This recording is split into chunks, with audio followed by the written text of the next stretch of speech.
Hi everybody, so today I'm going to be teaching you how to make an Origami Torah. So this was my final design.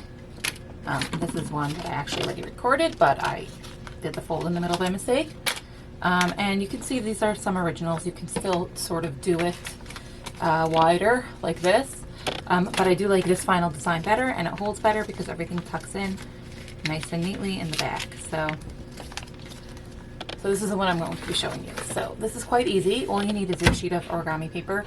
I am using an 8x8 and I have a bone folder now. A bone folder is really just a simple plastic tool. You can use a ruler. This does have like these edges that sort of glide smoothly.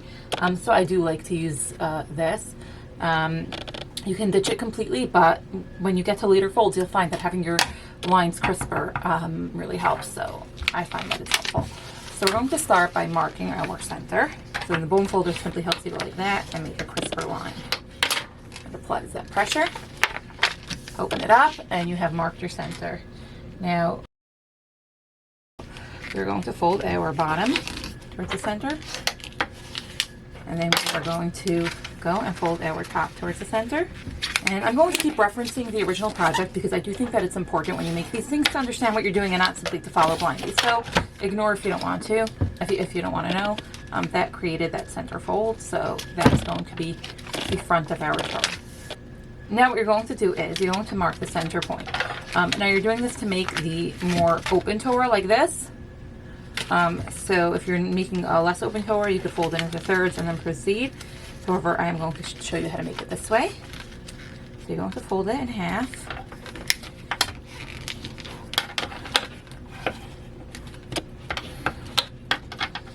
The main trick with origami, you can use kind of any paper you want. It should just be thin, that way you get nice and neat folds. This is actually on the thicker end of origami paper. So now you're going to fold your two sides towards the center, now that you opened it.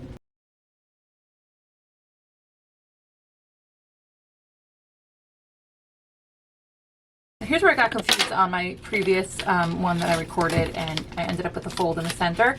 So it doesn't really matter if you end up with that. The main thing is really just, you know, that it should look nice, and it does look nice like that. So, you know, you kind of just like pinch it and fold it, keeping it as straight as you can. And, you know, make sure that this over here aligns, and that's how you know you're straight. I'm not positive that I am. Let's fix this. Okay, here we go. So, and again, if you're not straight, it's fine. It won't come out perfect, but who needs perfection? It's overrated anyway. So we did that, and we're going to do the same on the other side. Now, it's not perfectly even. It's fine. There'll be different sizes of sides, but you can also like kind of fix that as you go along. So here we go. So we've got the base of our Torah. So here, I will once again stop and explain. Here you have the center point, the center part, and these are going to be the two sides. At this stage, you're working with symmetry. So you're working with top-bottom symmetry and right-left symmetry. It's a four-way symmetry. Each quadrant gets the same thing done to it. So we flipped our project over, and now we are going to create a marking point. Now, one mistake you don't want to make is to make this too deep, because then instead of having a nice rounded curve, you're going to end with a point. So you don't really want a point. You want a nice rounded curve. So make it small, you know, not tiny, as small as you can. I would say ½ an inch. So let's say you really don't want it to be more than ½ an inch. To fold it, and here is like where it gets a little harder to get that crisp fold. And here, and symmetry. So you're going to be doing the same to the top.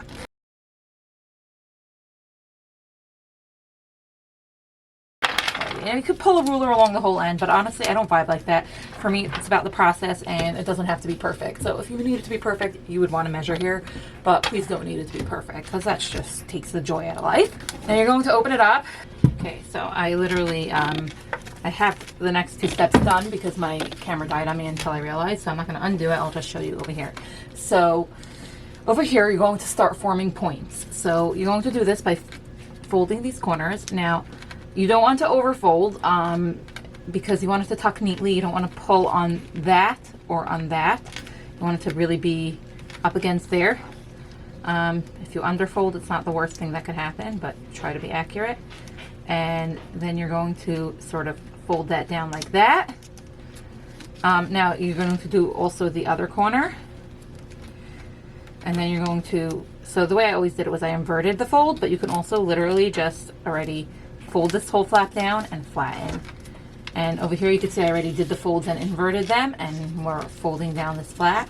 So you're flattening it, so you have the two right and left triangles over there. And you could already see on the other side that you have your center defined. So let's fold over the side. Now you want it to overlap just, you know, enough. So it would be like roughly in half, this portion. You can flip it over. And this is a good point to determine if these two are the same size or if you want to adjust it at all. So I think they look like they're roughly the same size, so I'm going to call it a day. I also, like I said, don't believe in perfection. And I'm going to crisp up some folds now because I didn't until now, and I could tell that it's not folding so well. So let's crisp up some folds. Okay. So now that you have this folded, you're going to round off these corners. And again, you want to make sure that you get this effect and not, you know, this effect. So let's do that. So fold the corners in, and now you sort of like have four-way symmetry on each of these. So try to accomplish that. So you fold the corners in like that. So again, don't overfold. And now I'm going to finish up this corner before I do those, just because, you know, that's how I would work. You open this, and you are just enough that you can, you know, sort of access. You're going to tuck in this whole fold so that it follows that curve, that angle. It should come pretty naturally, like you don't need to see all the details. Open the thing and tuck it in as deep as you can so that it follows that corner that you just set. Don't worry about this.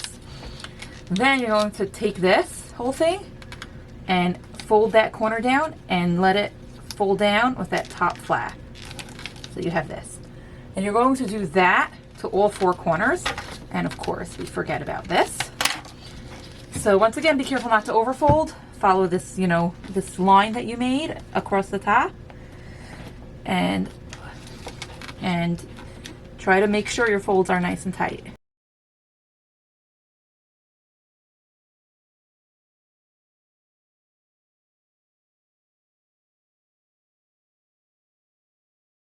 See, by knowing what you're doing, what you're forming at each stage, you can understand how deep to fold and how to gauge if you're on track.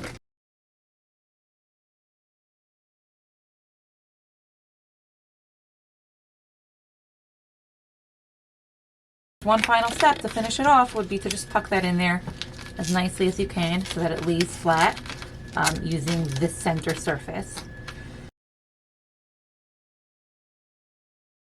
Flatten your whole creation, tuck the corners, fix it with the bone folder anywhere you need to, especially at these tight corners. And there is your Origami Torah. And isn't it cute? Come on. I made like 5 of these, obviously different ways of refining the tutorial, and it has a little bit of, you know, hold so that you could a little bit pull on it. And there you go.